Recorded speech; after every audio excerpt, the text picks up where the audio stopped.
Welcome and good afternoon. My name is Kamish Orr, and welcome back to something I like to call Stories from the Maelstrom, a recap of the day's games for this past week of real time. All right, we are starting the second to last series between the teams playing here. If we take a look at the schedule real quick, actually the highlighted yellow are the games that I've played. So you can kind of see that I've played the games from May 23rd, and I even played one of the games from May 24th. Those in order. What we're going to cover today is the May 23rd games, but as you can see, that's the first of a 4-game series between the teams. And then most teams have a day break here, and then the final 4-game series of the season. Boston and Oakland, this was a rain makeup game that got scheduled here. So they'll actually play each other to close out the season, a 5-game series in Oakland here. Just kind of show you where we're at. So we start in New York as the Boston Splinters take on the New York Swats. Boston still trying to keep pace with the Detroit Rockets in the American League to have a shot at the World Series here. And they win this one. Gaylord Perry, the starter for Boston, allows 4 runs in his 8 innings of work there. The big story I'd say is Nolan Ryan really struggled with his control this game. He only allowed 5 hits in his 8 innings, but walked 13 batters. He only struck out 6. You can see here, there were walks all over the place. Frank Thomas walked 3 times. Lou Gehrig walked a couple of times.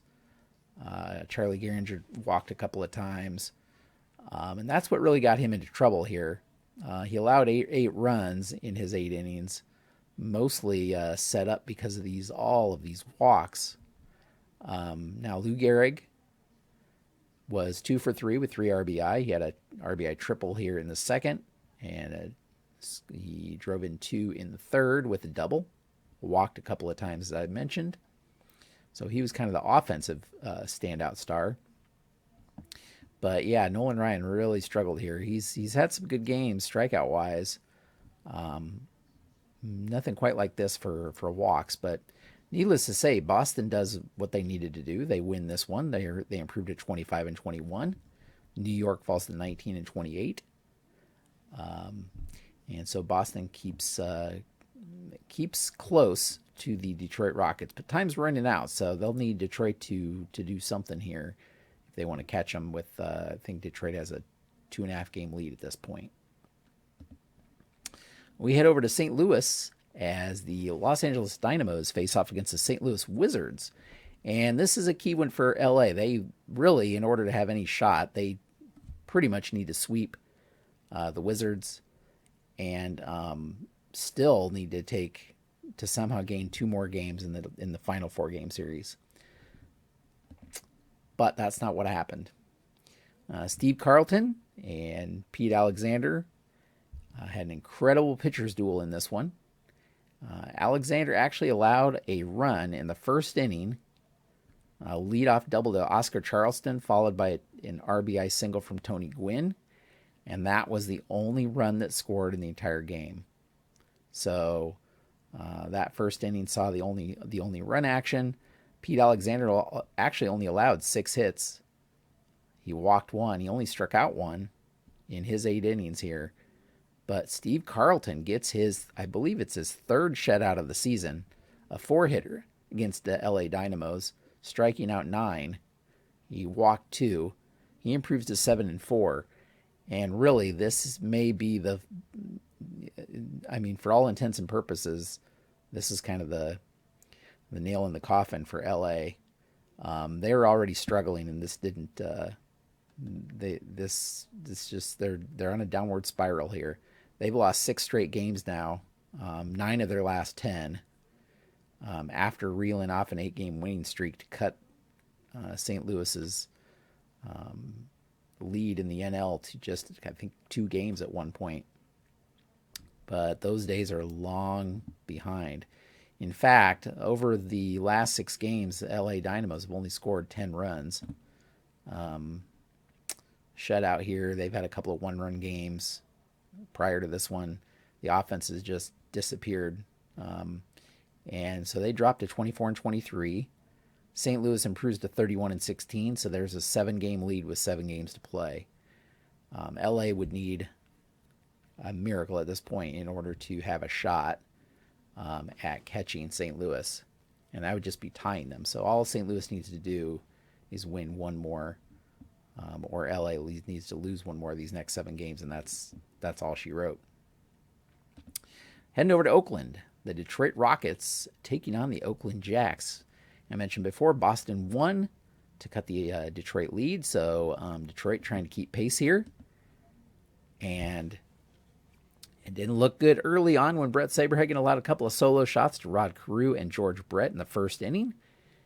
But Detroit battled back into it against Jack Morris. Morris actually pitched pretty well in his 7 innings. He allowed 7 hits, 2 earned runs. But as you can see here in the 6th, Detroit actually scored a run in the 5th, an RBI double from Dick Allen. But here in the 6th, the error here to lead off the inning for Robin Yount was the difference here, led to 2 unearned runs. And that put Detroit ahead 3-2 at that point. They'd score another one in the next inning, thanks to Dick Allen's solo home run, to put them up 4-2. Now, Oakland did have a shot here in the bottom of the 8th, still facing Saberhagen. When with 2 outs, Mickey Cochran doubled and Tris Speaker singled to put men on the corners, and then Alex Rodriguez bobbled one, and that would eventually lead to a couple runs scoring to tie the game here in the 8th. But in the top of the 9th, still facing Ted Lyons here, Detroit was able to score another one. After Alex Rodriguez singled, Dick Allen walked. Adrian Beltre struck out, so there were 2 outs at this point, but then Charlie Blackwell drove in a run with an RBI single here to put Detroit in the lead. So Detroit took a 6-4 lead into the bottom of the 9th, and Tom Henke had a perfect 9th inning to close this one out, pick up his 13th save. More interesting out of this was Brett Saberhagen picks up his 9th win. Nobody else in the entire Maelstrom has more than 7, so he has a 2-win lead on the next closest pitchers. And he, I believe, has won his last 8 starts. Pretty interesting there. So he's 9-2. He wasn't as sharp in this one. He allowed 12 hits, but just 2 earned runs. Detroit takes the game. They improved to 28-19 to re-extend their lead over Boston. Oakland falls to 21-25. Finally, we head to Houston, the Astrodome, where the Chicago Docs take on the Houston Hoots. Chicago coming off of a sweep of LA, even though they're in last place. And they find a way to win this one too. Rick Rushell pitching for the Docs against Tom Seaver. Rushell actually allowed 13 hits, 5 earned runs. You can see he allowed a run in the first, a couple of runs in the second, a couple of runs in the fourth. But Chicago kept pace. Actually, Barry Bonds had a 2-run homer in the first inning off Tom Seaver. Buster Posey had a solo shot in the second. They scored a run in the fourth thanks to an error by Mike Schmidt. And then they scored another one in the 5th. So that kept things tied up there until the 8th inning, when there were 3 straight hits here. Albert Pujols singled, Barry Bonds doubled, and then Todd Helton hit an RBI single to give Chicago the 6-5 lead. So Seaver picks up the loss in this one. He actually struck out 11 in this game, but he allows those 6 runs, and Kent Colvey pitched a perfect 8th inning, and Billy Wagner a scoreless 9th to pick up his 10th save. Colvey with an ERA under 1 in relief. He's definitely been the star of the Docs in terms of the bullpen.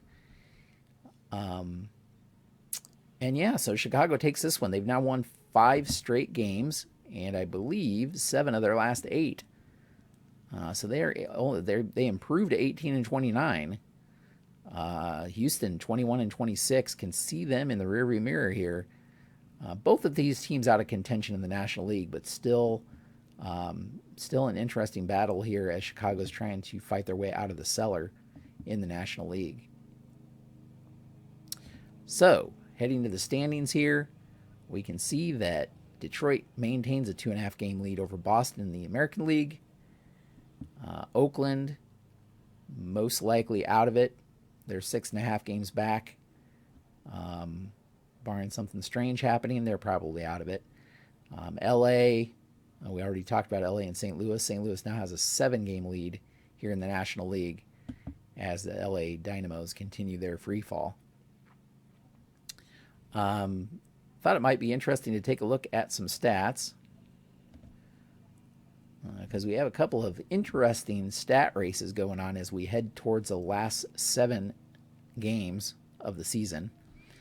Ted Williams, he's in line for the batting title in the American League with 365 average, but Ichiro and Adrian Beltre are close behind him. Leading the National League is Oscar Charleston here, the 341 average. In fact, the top 2 in the National League are both from St. Louis, Tony Gwynn being number 2.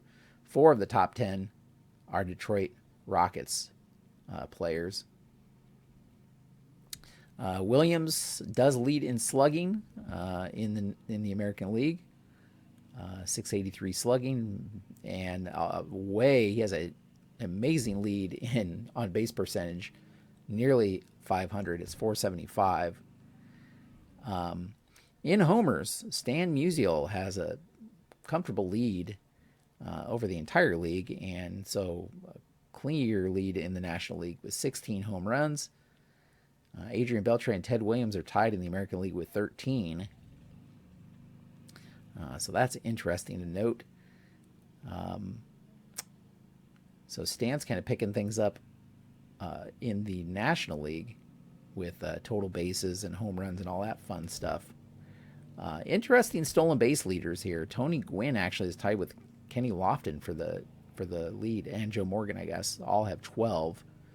But Lofton has also been caught 11 times, so not very so that's not much to speak of there. Strikeout leader Babe Ruth here with 57. Interesting. Not many sacrifice hits or sacrifice flies to speak of. Minnie Minoso has 8 hit by pitches, which leads the league, if you're interested in that. Stan Musial actually leads the league in grounding into 9 double plays. So pretty interesting stuff there. Let's take a look at the pitching leaders. So ERA leader there, top 2 in National League. Juan Marichal has a 2.40 ERA. Sandy Koufax right behind him at 2.41. And in the American League, Pedro Martinez, who started the league actually in the bullpen, the carded year for him, he was injured, so he didn't have as many innings pitched. But if we go down the list, Bert Blyleven's probably the top ERA in the American League of the regular starters. As I mentioned, Brett Saberhagen, 9 wins with half a dozen pitchers with 7. Dwight Gooden leading in strikeouts, strikeout 91, with Koufax right behind him. Nolan Ryan in the American League has the lead there. A couple pitchers with 13 saves. And if we could head way down here to walks, we can see Nolan Ryan with 72 walks has a healthy lead over Bob Lemon with 48. So Koufax, though, leads in quality starts with 11. That's interesting. Interesting things to note. So thought that would be some interesting things as we head towards the last games of the season here. As always, head over to baseballmaelstrom.com to follow the action. I'll be putting out a video here. Believe it or not, July 10th was my opening day for this league on July 10th of last year. So in a little less than a week, this league will have seen one full real year of play. Pretty interesting. Of course, there have been some changes and tweaks as I've gone along. I've tweaked the website a little bit to make it more readily seeable. So, as I said, baseballmaelstrom.com. You can check out all the action, follow the stats, and all that fun stuff. If you have enjoyed following along, let me know down in the comments below. Drop me a like, consider subscribing, and until next time, have a great evening.